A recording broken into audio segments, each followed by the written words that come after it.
YouTube, how's it going? The Goat House is back. Heading into NFL Week 3, we got bold predictions sent in by the fans on our Twitter. If you're not following our Twitter, you're missing out on a lot going on there. I post a tweet. Let's hear some bold predictions. You got a bunch of you reply. Love seeing those. Skim through and kind of just pick out which ones stand out to me. So we do this every week. We got weekly picks, power ranking, score predictions, a lot more. Make sure you follow that Twitter, like, subscribe, turn notifications on. Thursday Night Football is tonight. Panthers, Texans, excited for that. We'll be breaking it down live throughout the game there on our Twitter. Patreon has bet, score predictions, college football, and for NFL. BetQL app would definitely come in handy. Download that. Check it out. If you don't want to download the app, there's a website. Join our Picks League through the Twitter. A lot going on there. But yeah, here we go. Bold predictions. Let's go here first. Aiden Davis Mills throws 2 picks, and the Texans still win. Honestly, I picked the Panthers to win. Pretty confident with the Panthers. But I think people kind of forgetting the Texans' defense is playing pretty well. The Browns ended up putting some points up on the board, but it is the Browns. And there was some injuries to the Texans there. I could see a scenario where the Texans win because of their defense against the Panthers. Because still Sam Darnold kind of has that potential to throw, interceptions, turn the ball over in general. But I do think even if that is the case, the Panthers' defense should still be able to help win the game, even if their offense is struggling. But Davis Mills throws 2 picks. To me, basically, it's really not what Davis Mills is going to do. He can throw. I mean, if he goes out and lights it up, they're probably going to win. But it's really not going to be on him. It's going to be which defense wins the game. So I do think this is somewhat realistic, but I'm not going to call it realistic. I'm going to say it's hot, just because in general the Texans winning the game it's unlikely. It's possible, but it's unlikely.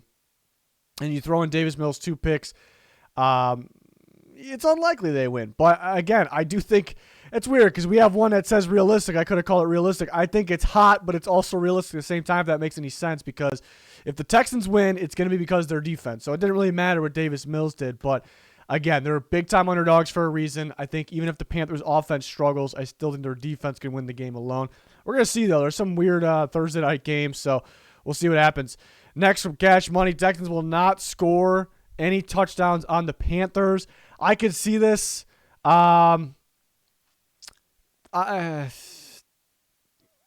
think they score. I'm going to call it realistic. I think they score. I'm thinking they're going to score maybe one of the running backs gets in, whether it's a run or, in the passing game, slip screen. We see a nice design slip screen last week against the Browns.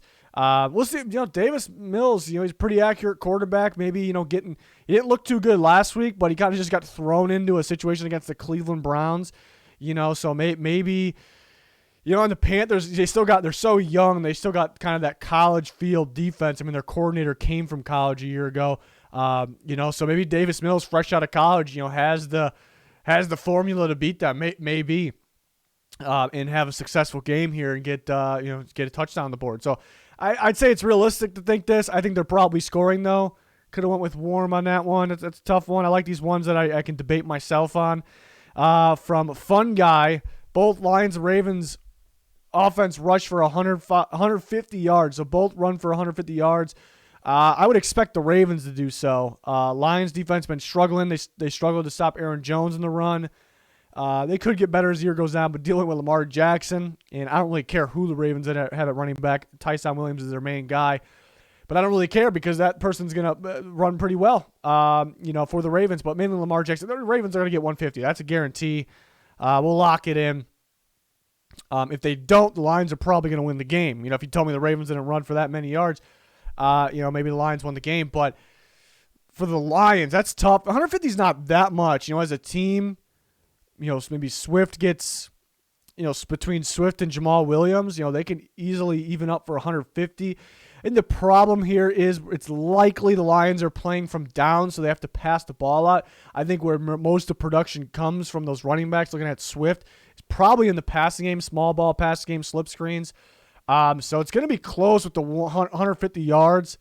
I do think this is pretty realistic, though. I'm not going to say it's happening. I wanted to for a second. I think the Ravens part is. But because the Lions are playing from down for those reasons, it's still pretty realistic, though. Ravens defense still going to struggle this year. Lions offense has actually been better than expected so far. It's only been 2 weeks. We'll see. Ezekiel Gonzalez, Vikings make the game-winning field goal. Make the game-winning field goal. I like this one because if they're lining up for a field goal to win the game, everybody and their mothers, even if their mother doesn't watch football, is thinking, oh, he plays for the Vikings, he's missing that field goal. Everyone's going to know. They're going to be convinced he's missing that field goal. So that'd be something if they won this week against a team that they have not been able to beat, fresh off what happened last week, and make the field goal.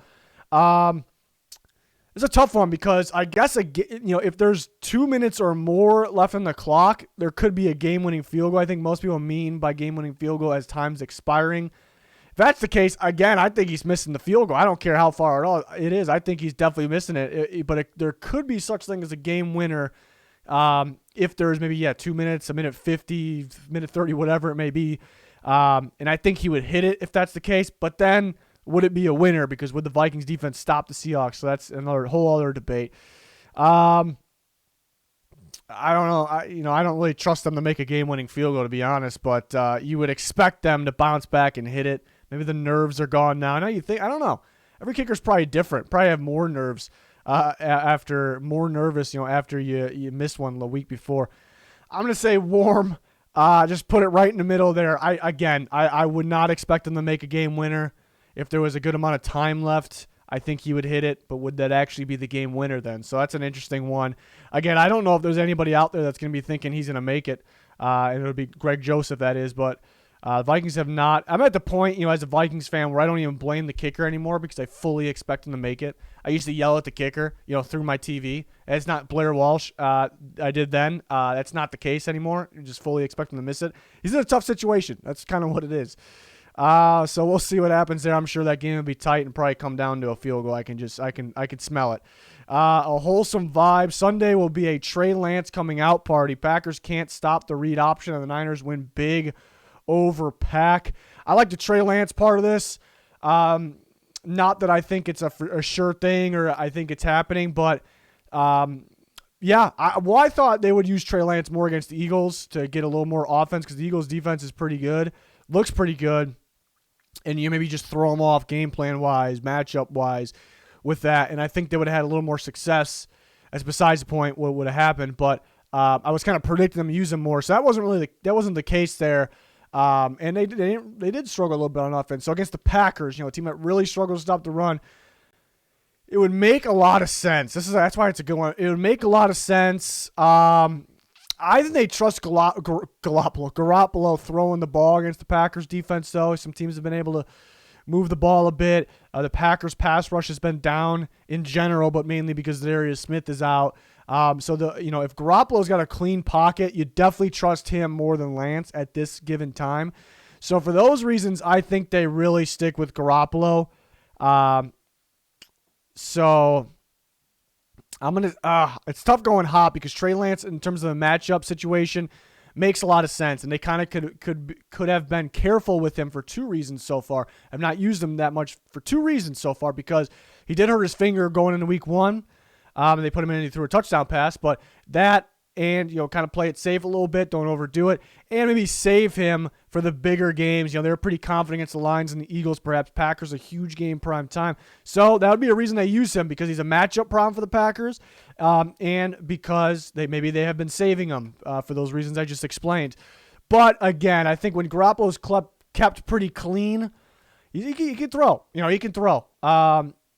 He's pretty accurate. He can hit that big play, not super consistently, but he can do it. And I think they'll be confident with that, and they've been hesitant to put Trey Lance in so far. So I think it's a Garoppolo day. I think he can have a pretty decent day, too. Not going to light him up, but I think he'll have a pretty decent day. So that is a good one, though. It's definitely something to look out for. Dylan Warrior, this is a good one. So basically what he's saying here is in week 1, the Patriots lost by 1 point. And at the end of the game, they fumbled to kind of give that ball away. They kind of blew the game. Obviously, that was in week 1 against the Dolphins. Week 2, the Chiefs did the same thing. The Patriots lost by 1 point. Remember, they fumbled. I don't know if I said that right. Chiefs, same thing. Lost by 1 point to the Ravens. Clyde Edwards-Helaire fumbled. Same thing. Different score, but the same thing. So he's saying, while they were in field goal range too, so all they needed was a field goal. Think about that, too. All they needed was a field goal to win by 2 points. It's crazy.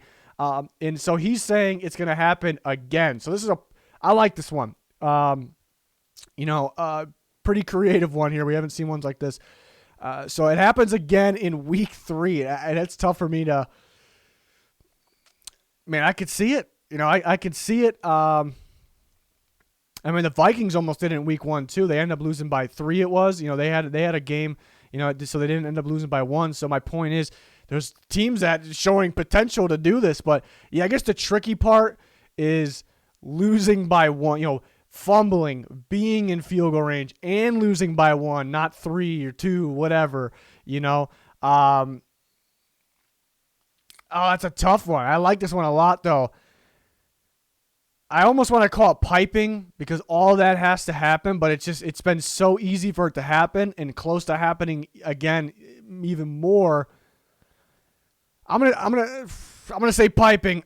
It's a tough one because it looks based on the last couple weeks, it looks like it's gonna happen. But I think every year I talk about you can't take week 1 serious at all, or can't predict the future based off it. And week 2 is almost similar, and why that is, people always wonder why that is. I think it's just because of sloppiness overall. Maybe teams unprepared, rusty, and all the sloppiness, rusty, unprepared, all that put all those things together, that creates plays like this, fumbles at the end of the game, fluky things that aren't too common but are common early.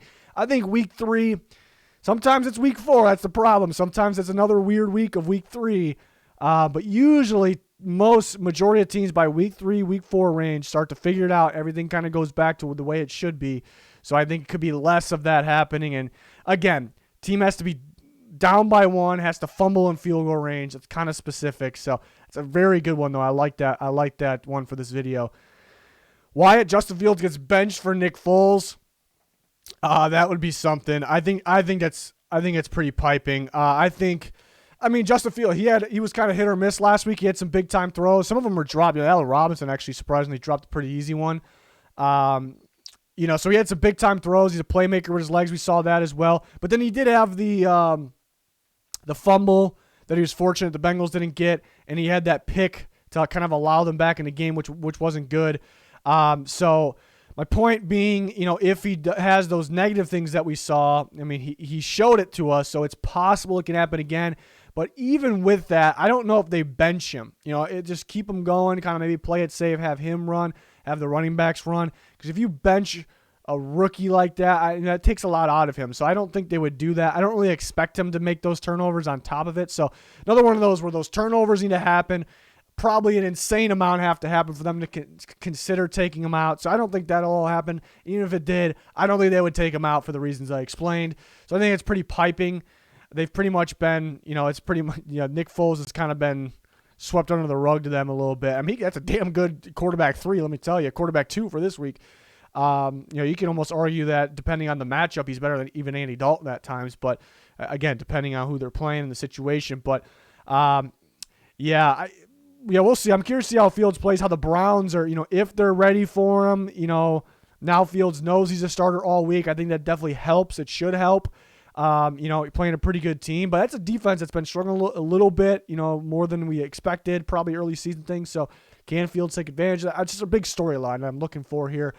I just don't see him getting benched. Again, even if he plays just terrible, which I don't see, I still don't think. I think they're because if that's the case, the game's probably over anyways. So it's all right. Let's keep Fields in. Let's just run the ball, get them the one read, the simple things going, and let's not get his confidence down, drain him even more. That wouldn't make any sense to me. So they'll keep him in this whole game. Don't see them putting Nick Foles in, but it's definitely interesting. Going to be curious to see how Justin Fields plays here against the big-time Browns. Isaac, Rams, Buccaneers combined for 70 points. 70. I had a 30-28 final, so that's 58 points. And so we're still a little bit below, but I could see it. I think it's very realistic that both teams score in the 30s. What was the Ravens got over that 70 mark. They got over the 71, right? And so I can remember that Rams-Chiefs game in 2018. What was they combined for like 100-something points. It was like we need another one of those games. Could that be? I don't think it's going to be that much. What was that, 50? They both scored in the 50, 54, 51, something weird like that. It was insane. I don't know if we've ever seen a game like that, you know. Could it be? I could see it being somewhat similar. I don't see either team scoring in the 50s. I think there's just two, you know, the Rams pass rush with Aaron Donald in the secondary, and the Buccaneers pass rush has been all over the place. You know, that didn't exist really, you know, in that other, I guess it was the Rams, one of those teams. But I could see a scenario where somebody scores 40, somebody scores 30. Do I go realistic? Do I go warm?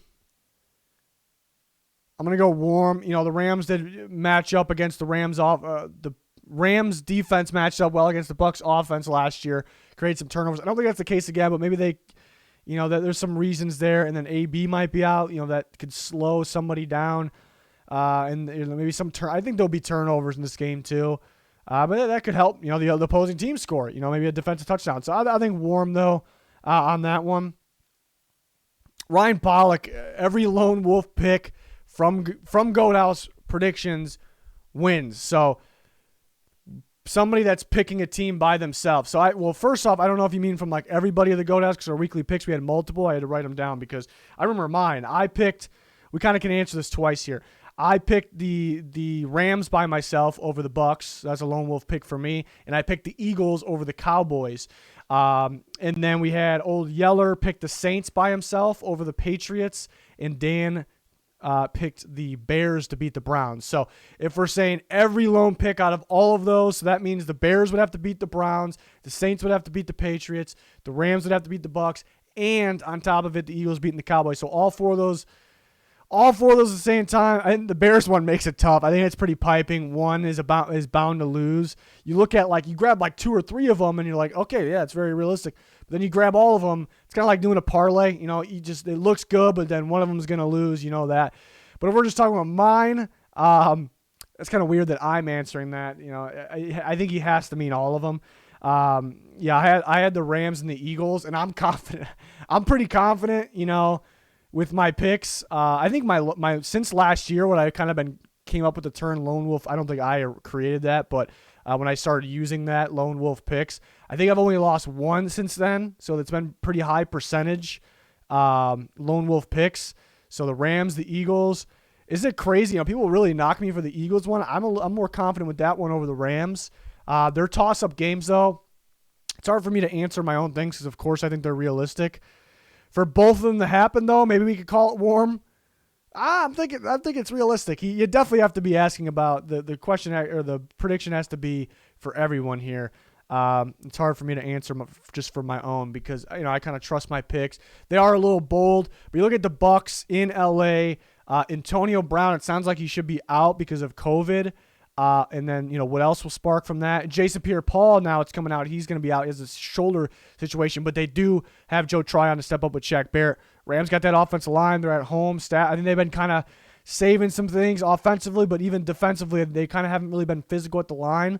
And they kind of been holding off a little bit because that really wears people down, corners down. So they kind of been saving, I think, for this big moment, trust themselves last couple games. Their offensive line could play well. So I'm pretty confident I'm not super confident, but I like my Rams pick.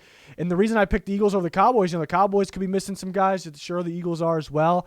But I think the Eagles, I have a feeling, you know, Eagles are going to run the ball, control the clock, running it with Hurts and Miles Sanders. Don't let the Cowboys get in their groove. Make them sit there, you know, that offense. I'm gonna trust the Eagles defense a little more than the Cowboys defense as well. So the only problem with that one, it's away prime time, so that's a tough one there. But I think the first time when teams play twice a year, so division games, the first time is always the matchup wins, it feels like. And then it's hard to beat a team twice because the team kind of keeps the same game plan. The other team adjusts. They actually make a game plan. I think it's just pure matchup, and I see more towards the Eagles like I just explained. So that's a big reason I'm picking them. So I think it's realistic I get both those right. Is that the only one that I had Lone Wolf? I'm trying to think, actually. I know I had the Falcons, but Pigskin had the Falcons as well. I actually was thinking the Jets could upset the Broncos. Wild one. I think that's very possible. I picked the Broncos still. Yeah, Vikings, Seahawks, we were pretty split. 49ers, Packers, we were pretty split. Let's see. I was surprised nobody went bold and took Washington. Yeah, Dan picked the Bears. That's pretty damn bold. Old Yeller took the Saints. That's a tough one. That's a toss-up one, though. So over the Patriots, that's very possible. I see a lot of people out there picking the Bengals to beat the Steelers because of injuries, possibly. It's possible. Could the Dolphins upset the Raiders? Maybe the Raiders don't know what to expect with Brissett in there. I don't really see it. So I just really like the games this week. I'm huge fan of week 3, kind of week 4 range. I was talking about earlier in this video because we start to really get an identity on teams. It's still kind of a secret. Some teams are lying to us right now. They're fooling us right now. It happens every single year. Not most years, every single year. And I try to warn people, don't get too hyped off of 2 weeks, maybe even 3 weeks. So that's why I'm really excited for week 3 to kind of just learning a lot here. We're all learning a lot. So those are the bold predictions. Feel free to send us something there on that post on Twitter. It's always fun. People go bring theirs back up. Like, see, I was right from the previous week, and there's some wild ones that ended up right. So it's pretty awesome to see. So go check it out. Follow us on Twitter. Join the Picks League there. We got fan voted picks every week. We got the fans vote for players of the week, offense, defense. I believe it was Derrick Henry and Roquan Smith this week.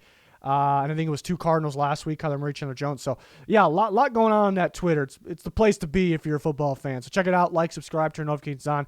Thanks, everyone, for watching this video. It's going to do it. Goodbye.